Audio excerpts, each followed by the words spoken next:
Chog Moral versus Perpetual Boys. Halos matumba ang kalaban na to matapos banggain ni Chog Moral. Sinasayawan lang ni Choggy ang kanyang bantay. Meron pang pinabagsak na kalaban. Uminit rin ang kamay ni Chog sa 3-point line. Grabe mang asar itong Palawan. Pinagtatawanan ng Antipolo at meron pang naglabas ng dila. Nakalaban pa ni Chog ang former Batang Gilas na si Kurt Velasquez. Sobrang ganda ng laban, bakbakan hanggang dulo. Panoorin nyo. So Game 2 sa Under 18 South Division Finals sa pagitan ng koponan ni Chog Moral na Antipolo Titans kontra sa mga batang pambato ng Palawan. At kung matalo nga dito ang Antipolo ay malalaglag na sila this season. At talagang challenging ito para sa koponan ni Chog Moral dahil ang kanilang mga kalaban ay naglalaro sa NCAA Junior dahil ito ay ang mga Perpetual Boys. At meron pang naglalaro sa Batang Gilas at yon ay itong si Kurt Velasquez. Hindi ginamit bilang starting 5 itong si Chog Moral. And under 8 minutes na siya ng opening frame, ipinasok ng kanyang coach. At maaga ring nakauna sa opensa itong Antipolo GY Titans sa early minute ng laban.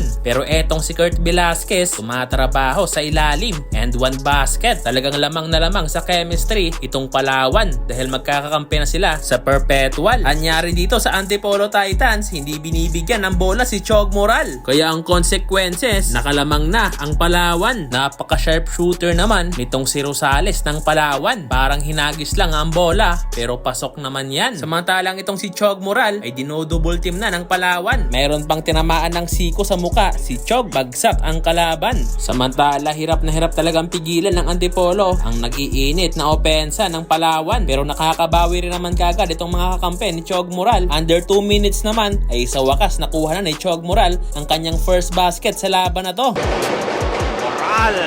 Nasundan pa yan ng isang steal at assist para sa kanyang teammate, libreng-libre sa ilalim. Kaya baba na lang sa tatlo ang hinahabol ng Antipolo. Pero etong si Rosales, napaka-sharp shooter talaga sa 3-point line. Another triple para sa batang to. Nice pass naman ni Chog Moral para kay Duterte sa ilalim and one basket. Last 26 seconds ay nakakuha pa ng foul si Chog Moral at naipasok lang ang isang free throw. At matapos nga niyan ay tinawagan ng unsportsmanship foul itong si Choggy. 25-21 sa pagtatapos ng first quarter. Lamang pa rin ang Palawan. Second quarter ay hindi mo na ipinasok si Chog Moral dahil mayroon na kaagad siyang 3 foul sa laban na to. Kaya sinamantala ng Palawan ang kawalan ni Choggy. Halimaw itong si Dulanas, kanina pa to. Another and one basket na naman sa painted area. Naglabas pa ng dila. Parang sinapian naman ni Stephen Curry itong si Rosales. Kumakawala na naman ng another 3-pointer. Talagang mahuhusay at magagaling itong team ng Palawan. Kaya mabante na sila ng 16 points sa last minute ng second quarter. Hirap na hirap maka-score ang Antipolo sa depensang binibigay ng Palawan. Kaya natapos ang first half sa score na 46-32. Naghahabol pa rin ang Antipolo. Sayang naman itong driving layup ni Chog Moral sa third quarter. Hindi niya na ipasok. Hindi maganda ang nangyayari ngayon para sa Antipolo at kay Chog Moral. Pero under 9 minutes, for the first time na ipasok ni Chog Moral ang kanyang unang beyond the arc basket. Ibang klase rin itong si Duterte. Binangga lang ang depensa ng Palawan. Grabe yung pressure defense na binibigay kay Chog Moral. Dino-double team kagad ng kalaban. Pero etong si Direk Duterte naman, hindi mapigilan sa ilalim. Juan Pacheco, offensive rebound with a fadeaway jumper, 2-pointer. 12 points na lang ang inahabol ng Antipolo. Naibaba pa nga yan sa 10 points dahil nakakuha si Chog Moral ng foul at naipasok ang dalawang free throw. Pero etong si Corpus ng Palawan, pamatay sunog, bumukol ng 3-pointer.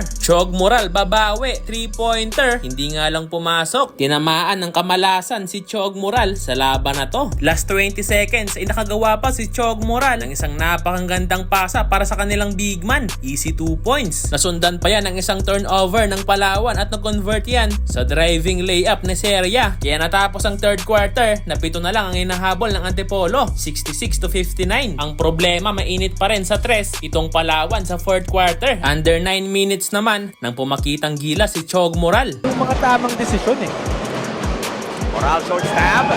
Ang kaso nga lang itong si Velasquez talagang mainit sa 3-point line. Another tres na naman para sa batang to. Balik sa 13 puntos ang hinahabol ng Antipolo. Sa huli hindi na nga nagawang makahabol ng Antipolo sa laban na to. Kaya panalo ang Palawan at aabante na sila sa finals ng Under 18 MPBL Junior.